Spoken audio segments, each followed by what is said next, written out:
से मुक्त किया था, उसको चुना था। अब 2025 का ये अक्टूबर और नवंबर आपके लिए नए अवसर भी और एक बड़ी जिम्मेवारी लेकर आया है। आपको अपने और बिहार की आने वाली पीढ़ियों के लिए समृद्ध बिहार बनाना है। आपको अपने एक वोट की ताकत समझनी है। आपके एक वोट से ही बिहार की समृद्धि तय होगी। विकसित भारत बनाने का संकल्प मजबूत होगा।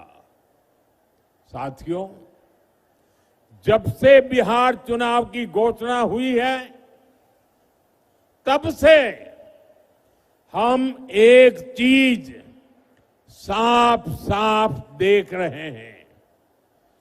एक तरफ एनडीए है, नीतीश जी, मांझी जी, उपेंद्र जी, चिराग पासवान जी, ये सूझबूझ से भरा हुआ नेतृत्व है। इसको भाजपा की हमारी टीम, दिलीप जी, सम्राट चौधरी जी, विजय सिन्हा जी से और मजबूती मिलती है। वहीं दूसरी तरफ लाठियां भाज रहा महागठबंधन है। ये लोग कैमरे पर आकर कुछ भी बोले, लेकिन पीठ पीछे एक दूसरे की खाल खींच रहे हैं। इस महागठबंधन में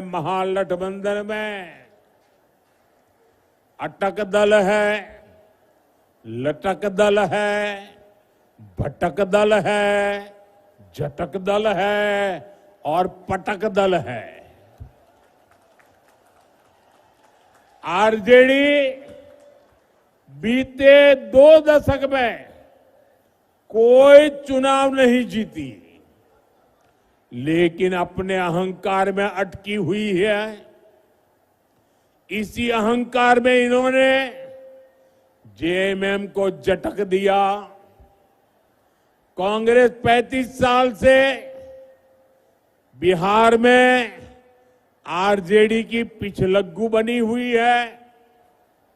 इस बार आरजेडी ने उसको फिर पटक दिया। इन लोगों ने वीआईपी को भी भटका दिया। जो लेफ्ट के दल है उनको लटका दिया। साथियों, जब स्वार्थ हावी होता है, लूट खसूट ही लक्ष्य होता है, तो वही होता है जो आरजेडी कांग्रेस वाले कर रहे हैं।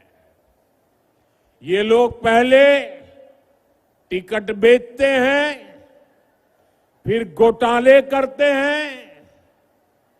आप देखिए तो सही, एक आरजेडी का परिवार है जो बिहार का सबसे भ्रष्ट परिवार है, और ज्यादातर लोग अदालत से जमानत पर निकल करके बाहर खड़े हैं। जमानत पर जीने के लिए मजबूर है। दूसरी तरफ कांग्रेस का एक परिवार है जो देश का सबसे भ्रष्ट परिवार है। इस परिवार के भी ज्यादातर लोग जमानत पर बाहर है। साथियों, बिहार ऐसे लोगों पर भरोसा नहीं करता, और इसलिए पूरे बिहार में एक ही नारा गूंज रहा है,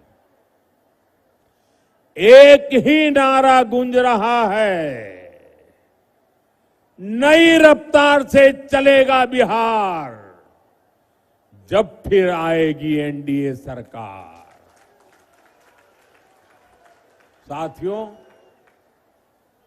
मैं जो बातें कहने जा रहा हूं, मैं चाहूंगा कि बिहार का नौजवान उन्हें ध्यान से सुने और उन पर जरा गौर करे।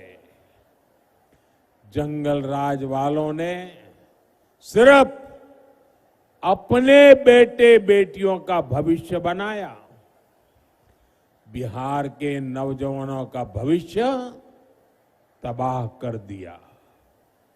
और ये बात बेगूसराय का हर घर जानता है, हर कोई महसूस करता है। साथियों, हमारे श्री बाबू ने बेगूसराय को औद्योगिक केंद्र बनाने के लिए काम किया था। उनके प्रयास से यहां अनेक प्रकार के उद्योग आए। एक समय था जब ये क्षेत्र देश के प्रमुख औद्योगिक केंद्रों में से एक था। बरौनी में सायरन बजता था तो पूरा बिहार गर्व से भर जाता था। 60 के दशक में यहां रिफाइनरी लगी, फर्टिलाइजर फैक्ट्री बनी, बिजली का कारखाना लगा, यहां नौकरियां बनी, उम्मीदें जगी, चहल पहल होने लगी। लेकिन फिर क्या हुआ? फिर जंगल राज आ गया। धौंस, धमकी और डर का वो काला दौर जिसने बिहार के उद्योगों पर ताले लगा दिए, फैक्ट्रियों को बंद कर दिया, निवेशक भाग गए। ये ताले फैक्ट्री पर नहीं, आपके भविष्य पर ताले लगा दिए थे।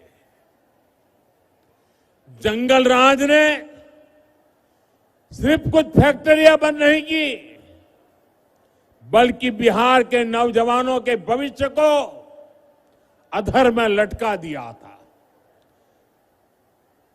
बरौनी, बेगूसराय को एक सदी पीछे धकेल दिया। जिस आरजेडी ने बिहार को पलायन का अभिशाप दिया, उसके नेता आज बड़ी बड़ी बातें करते हैं।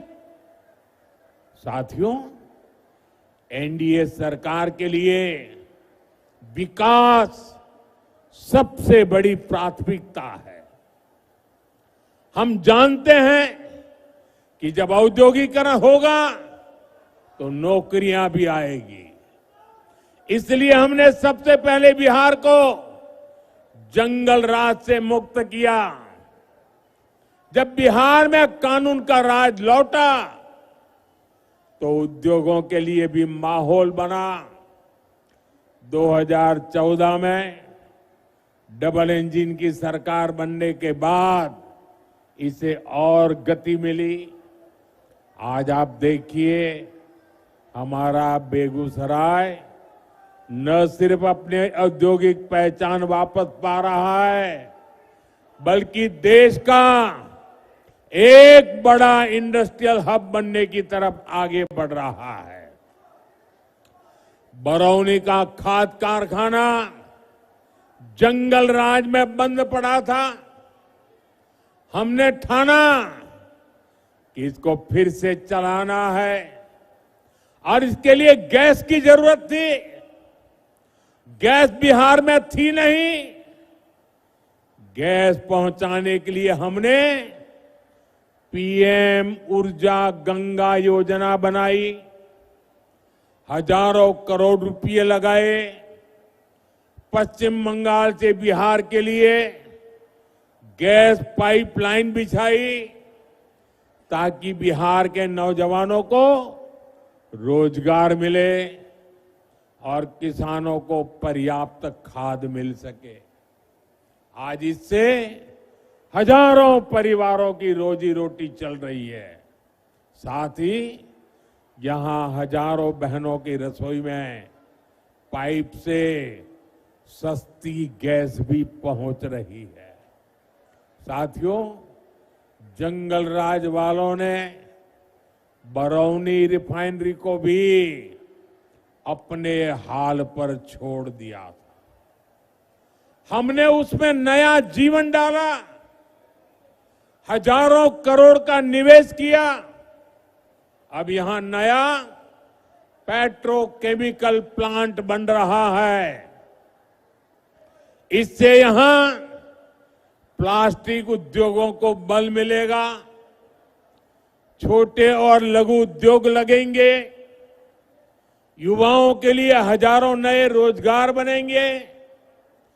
बरौनी डेयरी के विस्तार से हमारे पशुपालकों और किसानों की कमाई बढ़ रही है। अब बेगूसराय एक टेक्सटाइल हब भी बनता जा रहा है। कई कंपनियां यहां